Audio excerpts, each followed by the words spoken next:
Hey, I'm Chris Parsons with Commerce Rewired. I have one of the co-hosts with me. David is here, and I really appreciate, David, you coming and joining me today in Calgary. Today is a special day. I have the opportunity of being a keynote speaker at Castle's conference here on the West Coast, really diving in today, topic of my book, Retail Rewired, and also really getting into heavily into the topic of AI and how or any other retailer can start considering maybe you don't use it as a total organization, but how individual dealer owner operators, members can use it, and also how a larger structure can have. Well, hey Chris, yeah, let's get into all this stuff, but no need to thank me, big guy. Was like a 20-minute drive. So welcome to my hometown. Good to have you as always, Chris. I'm excited to see you talk today. You got this beautiful venue at the Weston Yes. Airport, right? So accidental placement of this number one bestseller here, Retail Reward behind us. So good. I can't wait. I can't wait to see you speak. And I know you're gonna put on a show today. You're going to be talking about it. Uh, Okay, what's kind of the base? Like, what do you uh, want people to take away from today, Chris?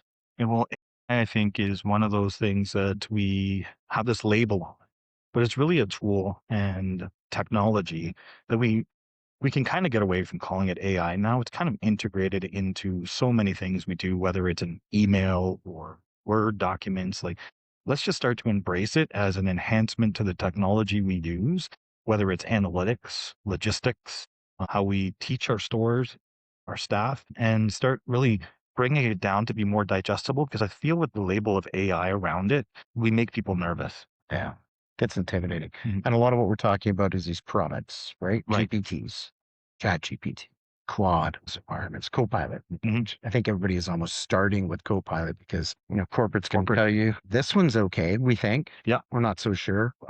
A lot of businesses don't have policies yet. I deal with, all kinds of coaching businesses and helping with AI audits and whatnot, AI readiness assessments, we like to call them. Not a lot of businesses have actually gotten to the point where either leadership or IT is participating in the conversation of like, which ones are okay? Mhm. So to tiptoe in, let's say, well, we do use Microsoft, so let's assume that Copilot is okay. Don't use the other things just yet. I think businesses need to start to open their mind to that. And, leadership needs to participate in the process. If you just kind of want to cover your eyes and cover your ears and say, like, well, maybe going to let people use AI, but we're not going to be a part of the conversation or at Mhm. least kind of control how we adopt it.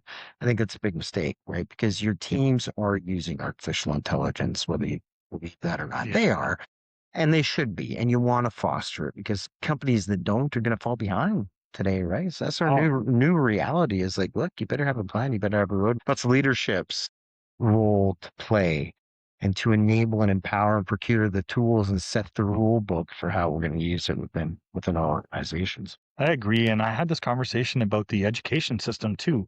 They're kind of telling students not to use AI. I think that's doing the kids a disservice when they come to the job market later on because the expectation will be to have some experience in learning. It's like back in the day when we started to leverage Excel and PowerPoint and all of these tools, and then you get to the job force and if you didn't know how to use them, you were scrambling. And I think that's going to be the same. I don't think it's not to use it. I think it's education system, same with business world, has to figure out how put the rules in place of how to engage with AI, both from an education standpoint as well as business. I will give you a real example. The other day, I started a chat and I was showing another client that AI you can manipulate. And I said 2 + 2 = 5. And the AI agent said, no, it doesn't. And I said, yes, it does. And it said, okay, you're right. And I left that chat open and I mistakenly started doing some math in that same chat. And my numbers were off by one all the time. And I was like, why are my numbers off by one? And it was because I educated in that specific chat, my agent that 2 + 2 = 5. So now all of a sudden, math going forward in that conversation. So I had to revert and tell it Sure. not to do that. And then, I mean, also a good reason to use multiple projects so that way you don't bugger up your whole agent on a silly demo. But I think this is the nervousness that companies have about it. But it's Sure. about those rules and making sure those guidelines are in place, which you're doing a great job with. Well, I appreciate that, Chris. So one does not know because this moves so quickly, So right? I'd fast, be yeah. the first to admit, I fancy myself as an intelligent human being, but I'm sure I can keep up to this particular thing. I've been in tech for 25 years. we've never seen anything moving at this pace. And so your currency is shifting very, very quickly, Hmm. right? Even in the last week, we've seen Claude release a new model, which then the US government said, no, you can't use that model. We've seen an acquisition this morning where SpaceX bought Cursor. Right. So there's still consolidation events. There's products that are evolving very quickly. There's like a new superpower that gets released almost on a weekly basis. It's a pretty tough one to keep up to.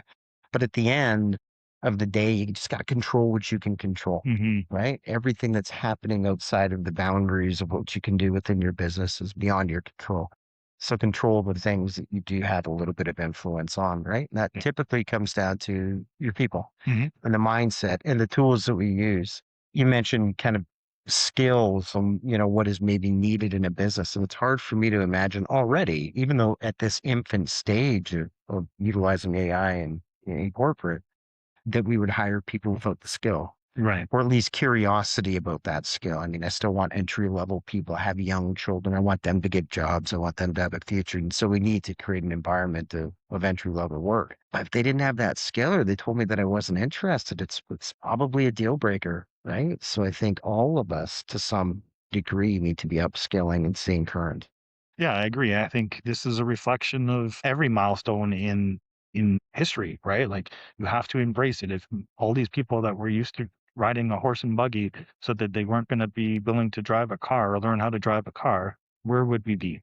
I'll just walk thanks. Yeah, yeah, yeah. Yeah. I'll jog there. And to your own device, I mean, I'm pretty analog in my day-to-day life, Hmm. right? That's the funny thing. It's like, oh, wasn't also digital. I wasn't also data driven.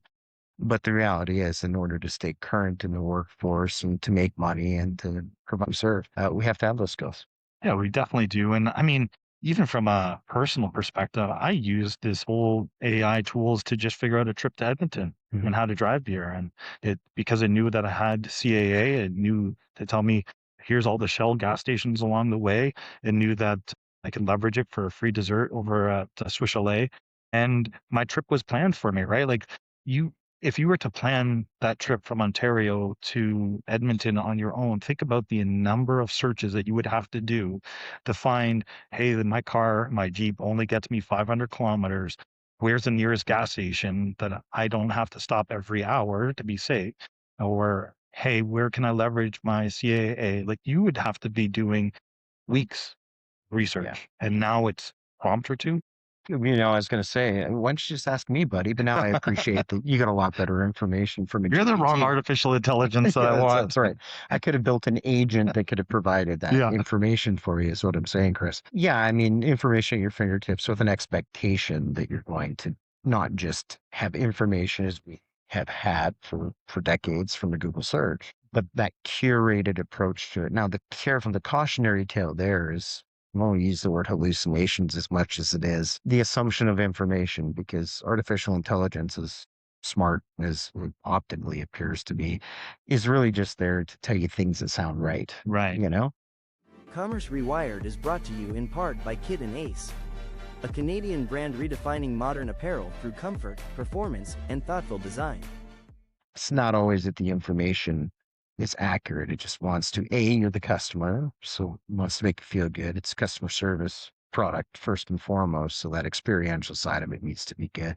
But often it's filling the blanks with the information that sounds correct. Hmm. So you do have to be careful to keep the human in the loop and maybe look at Google Maps, planning the trips. Like, well, let's just make sure this is, we got 400 kilometers here in an electric vehicle. I just got to make sure that there's a charging station. Now, you might want to keep the human in the loop. I do think you bring up a great point where human judgment is what we're paying for now, Yeah. because you can easily get a prompt, you can get the responses, or you can have an agent doing some of the work and then look at the output. But if you don't have human judgment that does truly understand what the objective was of that request and what the outcome should look like, you could be in big trouble. So I think we're going to start having to pay a premium for judgment from humans. Commerce Rewired podcast is brought to you in part by Cattle. Make better decisions, faster, with access to rapid insights at every stage of the consumer journey. In many cases, you can have this varying degree of sophistication within your teams, within your organization. Some people that are using, like I use ChatGPT or Claude all day long, every single Mhm. day. And other people are like, I dip my toe into it, Yeah. create a spreadsheet. Like, bring what does it fit into the organization? Right. You know, and I think we've got a great example here today of an organization that is built on the fabric of independently owned businesses, right? So you've got a network of independently owned businesses. What is right or what is appropriate for all of them? How is like one piece of technology that stretches across the entire business? And I think that brings up another great point is you don't want your organization, especially with a member this, to feel like it's another, right? Like you're going to want to be able to leverage AI, yes, for efficiencies across the whole organization, but you also want to keep that independent, that human touch, that reason people come into this specific location because you know them by name, you know that you can help build off of each project versus it being just kind of turn of customers coming in and out of the cache. It's a very different experience to be a shopper of someone like a castle building center. And I appreciate that about the business. And that's why you would go into one of these is to have more of that personalized touch. But how do you make the process efficient so that the associates can spend more time with customers coming into the location? So you got to spend time with the products, right? Right. Which is what we haven't had to do. If you're using a CRM or an ERP or a point of sale system, your data would be unique, but we all use the same product. I mean, the footprint Exactly. was the same. And if you learned how to use Zoho, you knew how to use Zoho. You knew how to use Lightspeed. Then you learned how to use Lightspeed. AI is altogether different because the level of preparation or training that it requires to bring out that voice, Hmm. what makes this particular business unique, requires some architecture at the front end because you're taking a kindergarten student, it's talented and it's smart, but it requires training. If you just heap jobs onto it, well, it's probably going to perform like most kindergarten students would, right? Yeah. It's like, well, it's not that great at the end of the day. And we want something that looks and feels and sounds and tastes like Castle Builders. Right. That requires a whole lot of work on the front end to make sure that the quality that comes out the other end for every person within the organization feels the same, right? And if we don't put any work in the front to design agents and have prompt libraries and tune and build a knowledge base, a data lake that everybody is feeding off the same information. There's a preparation that goes into the software portion of it is easy. The human portion and the content portion is where the work comes in. Yeah, agreed. I was having another conversation a few days ago, and as everyone is getting overwhelmed with how they use prompt versus an agent, I was breaking down like the prompt is kind of like a student driver. You get in with a student driver, and you're telling them how to hold the steering wheel. Then the next prompt is you're telling them that the gas pedal is on the right hand side, and follow the speed limit. Versus an agent is like hiring an Uber driver. And the Uber driver just takes you to your destination and that's it. That's the prompt. You put in the address you want to go. So having that distinction between prompts and how to use agents is going to be key in not becoming overwhelmed because there's prompts that, you can easily say, okay, go through my emails this morning and give me any priorities. Or with an agent, you can say every Tuesday morning, run a sales report for me, give me any of the categories that are plus or minus last week. And then it's something that I can share on a regular weekly basis. It's repeatable and actionable.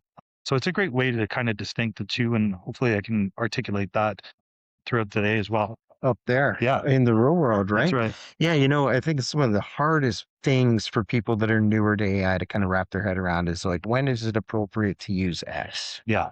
Is this a moment for a prompt, which is instructions? Yeah. You're talking about functions. We'll get into agentic. Those are functions. Those are workflows or activities. The Uber driver is a great analogy. It's like, I don't have to do that much. Yeah. I provide the basic instruction, and then this feature set Yeah. takes on its own life, Yeah. right? And Exactly. then, of course, you've got generative and you've got, which create things. I need an image. I need a document. I need a book. So yeah, it gets complicated. There's quite a few moving parts, and it's hard for us when we're a little bit newer to this technology to understand when is it appropriate to use this particular one. Yeah, absolutely. And I love to continue this conversation with you, David, but the room is starting to fill up. We're going to have to wrap this one up. But looking forward, hey, if you're watching this video and you have any questions about AI, how to leverage it within a department or within an organization, reach out to us. We'd love to have some conversations. We've been having some really good pathways with current clients, taking them to the next level, helping them find a starting point, which I think is key. We've talked about that many times is, chicken and the egg, what's going to come first here? And we've been really figuring it out as an organization, and love to bring that to you as well. I think that's a really good thing to bring out, Chris, because that's the moment in time that a lot of businesses are at is how do we start? What is the first step? And how do we kind of gain that control and how do we and create this culture and innovation within businesses? So yeah, please reach out. Let's have that conversation. Awesome. So wrapping up for Commerce Rewired. Oh, thanks to our sponsors, Kit and Ace, as well as Cattle. Cattle does great surveys. Kit and Ace is great apparel, makes us look good. And we need a lot of work, trust me. Nice tough job. This is a tough job, and Kit and Ace seems to nail it. So I had no idea. thanks to our partners again, and we'll see you on the next episode. Thanks, guys.